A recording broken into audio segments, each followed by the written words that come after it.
कल ही मुझे एक बच्चा है रियांश गुप्ता, उसका मैसेज मिला और मैसेज में उसके कमेंट में ये था कि सर हीट ट्रांसफ़र के ये 3 प्रोसेस कौन से होते हैं, कैसे कैसे हीट ट्रांसफ़र होता है, ये मुझे बहुत कन्फ्यूजन है, समझ नहीं आता। तो आज हम इसको समझा देते हैं आपको।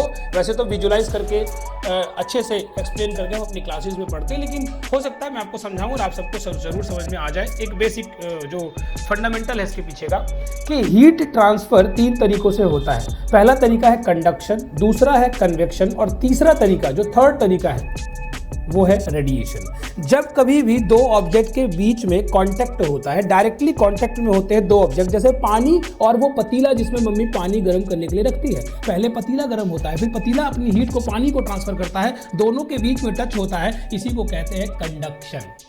कंडक्शन हमेशा 2 ऑब्जेक्ट्स के बीच में तभी होगा, 2 सब्सटेंसेस के बीच में तभी होगा जब वो दोनों सब्सटेंसेस टच में होते हैं। जैसे कभी कभी आपने नोटिस किया होगा, मम्मी से पूछ लेना आप, या आपने भी कभी किया हो कि जिस कड़छी से मम्मी सब्जी चलाती है धीरे धीरे वो कड़छी गर्म होने लग जाती है, चलाती है ना, इसे कहते हैं कंडक्शन। कड़छी पानी के कांटेक्ट में आई या गर्म ऑब्जेक्ट के कांटेक्ट में आई और धीरे धीरे कड़छी भी गर्म होने लगती है।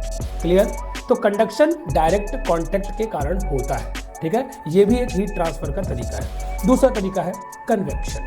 कन्वेक्शन हमेशा लिक्विड और गैसेस के बीच में हीट ट्रांसफर का तरीका है। जब लिक्विड का, आपको पता है, मैं वाटर का एग्जांपल लेता हूं, वाटर के मॉलिक्यूल्स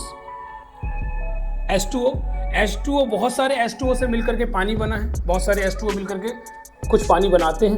अब उस पानी में पहले एक मॉलिक्यूल हीट लेगा, वो दूसरे मॉलिक्यूल को देगा, फिर तीसरे मॉलिक्यूल को, फिर चौथे मॉलिक्यूल को। तो ये हीट ट्रांसफर जो लिक्विड में होता है, इस प्रोसेस को कहते हैं कन्वेक्शन यानी संवहन। समझ में आई बात? क्लियर है? तो इसे कहते हैं संवहन। ऐसे ही गैसेस भी करते हैं। गैस गर्म कैसे होती हैं?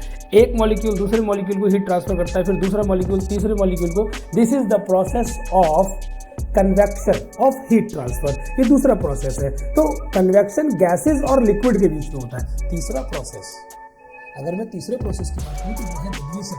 जब कभी भी 2 ऑब्जेक्ट्स के बीच में कोई कांटेक्ट नहीं है, फिर भी दूसरा ऑब्जेक्ट गर्म हो रहा है, जैसे सनलाइट से अर्थ का गर्म होना, सूरज की रोशनी से बिजली के खंभों का गर्म होना, दूर से रेडिएशन आ रही है और कोई ऑब्जेक्ट पर पड़ रही है, वो ऑब्जेक्ट गर्म हो जा रहा है, इसे कहते हैं रेडिएशन। ये 3 मेथड्स हैं हीट ट्रांसफर के। पहला है कंडक्शन, जिसमें डायरेक्ट कांटेक्ट होता है सब्सटेंसेस के बीच में। दूसरा है कन्वेक्शन, जो लिक्विड और गैसेस के बीच में हीट को ट्रांसफर करता है। तीसरा है रेडिएशन, यानी विदाउट एनी कांटेक्ट, दूर से ही रेडिएशन के थ्रू कोई ऑब्जेक्ट गर्म कर दिया जाए। तो उम्मीद करता हूं आपको समझ में आ गया होगा।